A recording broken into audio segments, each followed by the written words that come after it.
Alright, so the Eagles just got some pretty surprising news ahead of their matchup with the Giants, and it's come in multiple forms, starting with the fact that the Birds may be without one of their best players on Sunday, as a surprise development has put defensive tackle Jalen Carter's status for the Giants matchup in question. But on the bright side, safety Sidney Brown seems good to go, as a recent report revealed that the second-year man is on track to make his return this week, while for the Giants, it seems like some of their biggest stars could miss this game as well. Plus, a certain negative narrative regarding Jalen Hurts has been floating around recently, but A.J. Brown doesn't seem to be buying into it, and Hurts himself also commented on it as well. So we're going to talk about that and all the other news leading into the Eagles matchup with the Giants starting right now. Hey guys, welcome to the Philly Fan 21 channel. If you're new, I'm Evan and I cover all things Philadelphia Eagles, and we are very close to what is going to be a very important early to midseason matchup with the New York Giants, as the Birds will face their division rival in just a couple days from the making of this video, and there's a lot of hype surrounding the game for multiple reasons, but one of them for Eagles fans at least is the much anticipated return of an exciting young defensive player. And that, of course, is the second-year safety Sidney Brown, as after rehabbing for nearly 9 months from an ACL tear that he suffered back in January against the Giants in MetLife, a recent report suggests that he's finally going to be set to make his return on the very same field he last played on, as Jeff McLean put out a tweet on Thursday afternoon that said, quote, "Sidney Brown is tracking towards being activated off IR for Sunday's game at the Giants. The Eagles safety's practice window was open last week. Brown will likely just have a special teams role at first. He, of course, tore his ACL at MetLife Stadium last season on punt cover."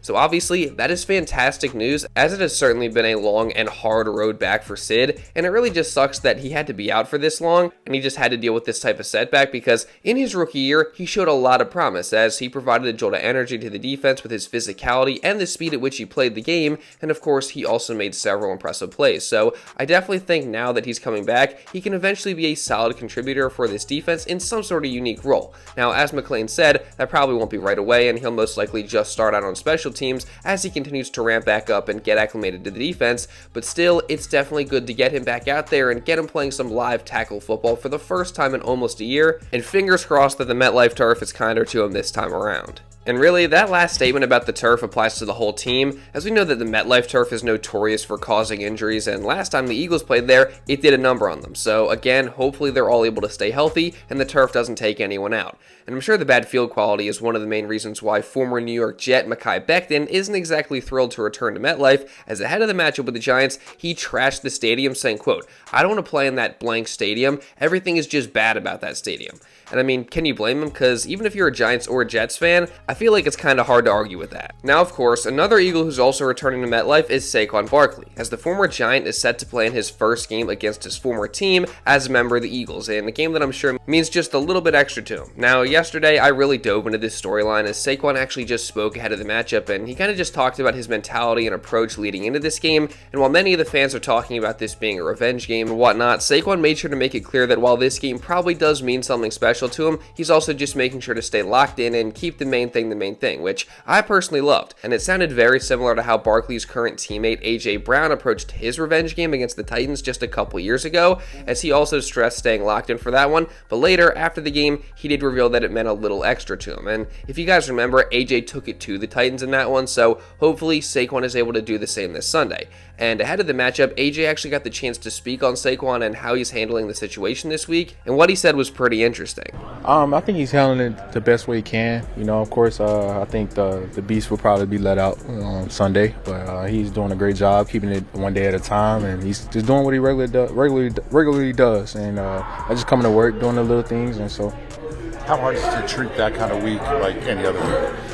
It's not hard. It's not hard if you can just control your emotions through the week, because you don't play anybody through the week. You practice and you got to continue to get better, and you're not trying to let it get bigger than what it is, because ultimately it comes down to making plays on Sunday, and you have to treat it like it's any other week. So I absolutely love what AJ said, and it gets me even more fired up to watch Saquon in this game. As like he said, sure, Barkley's going to stay focused and locked in this week and not make it bigger than what it is heading into the game, but once he gets to the game, the beast will be let out, and while Barkley still is going to have to make sure to keep his emotions emotions in check and stay focused, you better believe he's going to be a little extra fired up for this one. And honestly, the closer we get to the game, the more and more I'm expecting a huge performance from Saquon. And the chances of that just got even higher with some unexpected news coming from the Giants side of things ahead of the game. And don't worry, we're going to get into that and so much more in just a minute, but real quick, I do want to say, if you are enjoying this video and you don't want to miss any other Eagles coverage or content just like this coming throughout the rest of this entire season, then make sure you subscribe, and also really importantly, turn on notifications so you're notified instantly when one of these videos is uploaded. Trust me, you guys are not going to want to miss any of the Eagles coverage or content I got coming on this channel throughout the year. I cover the Birds pretty much daily on this channel, so again, make sure you guys subscribe and also turn on notifications so you don't miss anything. It takes 2 seconds and it's completely free, and also while you're at it, hit the like button as well. That's also free, and it really does help me out a ton. See if we can get to 700 likes on this video. And now, with all that being said, let's get back into the video. So as I was saying, there's been a surprising development coming out of New York recently ahead of the Giants showdown with Philly, as 2 of their top defensive players are dealing with injuries and currently, as of the making of this video, are at risk of missing the game. And those guys are edge rusher Brian Burns, who was dealing with a groin injury, and defensive tackle Dexter Lawrence, who is hampered with a hip issue. And both guys have missed multiple practices this week leading into the game.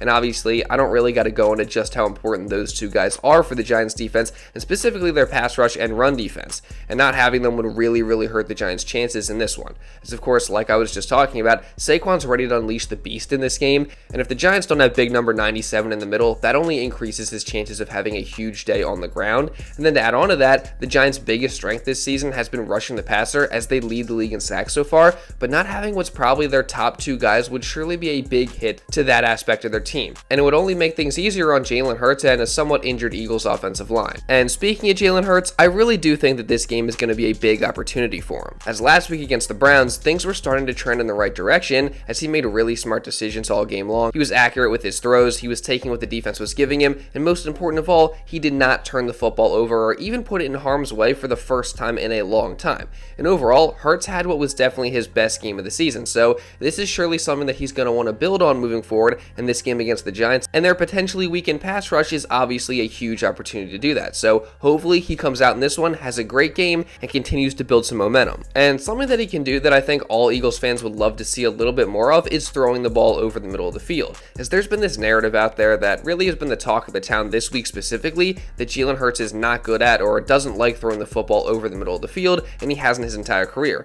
And at first look, the numbers seem to back that up, as Hurts has been at the bottom of the league in terms of the number of times he's thrown over the middle of the field pretty much every year he's been a starter, and his passing chart from last week against the Browns is just another example of that. However, I'm not quite buying into this narrative that Jalen just simply doesn't have the ability to throw over the middle effectively. And A.J. Brown doesn't seem to be buying it either, nor does he really seem to be paying much attention to it at all, as he had this to say when he was asked about that on Thursday. I don't make anything of it. That, for one, that has nothing to do with me, and I'm not even processing it, so. Props to AJ for doing what he can to try and shut this narrative down. And again, I really am just not buying into this notion that Hurts can't throw over the middle. I mean, for starters, he himself just said he has no preferences regarding where he wants to throw the ball when he was asked about it recently. It was just not throwing it over the middle. Just kind of how it's gone. It's not like I like throwing anywhere. Specifically, it just hasn't panned out that way.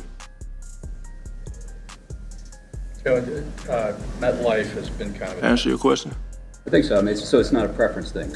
It's not. So that's definitely great to hear, and it should help to dispel some of the noise surrounding this topic. But I think the even more convincing argument is that when Hurts does throw over the middle, he's been very good at it, as he is towards the top of the list in terms of QB effectiveness when targeting the middle. It's just that he doesn't do it very often, so I think more than anything, it's on the coaches to give Hurts more opportunities to throw over the middle. And despite the fact that Nick Sirianni really doesn't seem to like throwing it over the middle, offensive coordinator Kellen Moore did say in a recent press conference that they do hope to find more opportunities to attack the middle of the field. So hopefully Moore's telling the truth, and they do that, and Hurts and the offense benefits because of it. But now, switching over to some pretty surprising news that the Eagles just got, we look at the Birds' injury report as a new key player has popped up on it, and it now seems like his status for Sunday's game could be in jeopardy. As after not being listed on the injury report on Wednesday, star defensive tackle Jalen Carter appeared on the report on Thursday with a shoulder injury, and he didn't practice. So that's definitely some terrible news, as Carter's probably the Eagles' best defensive lineman and honestly their best defensive player, and not having him would really hurt the Eagles' overall run defense and pass rush in this game. Now, as of 1:30 p.m. on on Friday. Practice is underway and Carter is practicing in some capacity, so that's definitely a very good sign, and it seems like the injury is definitely nothing serious,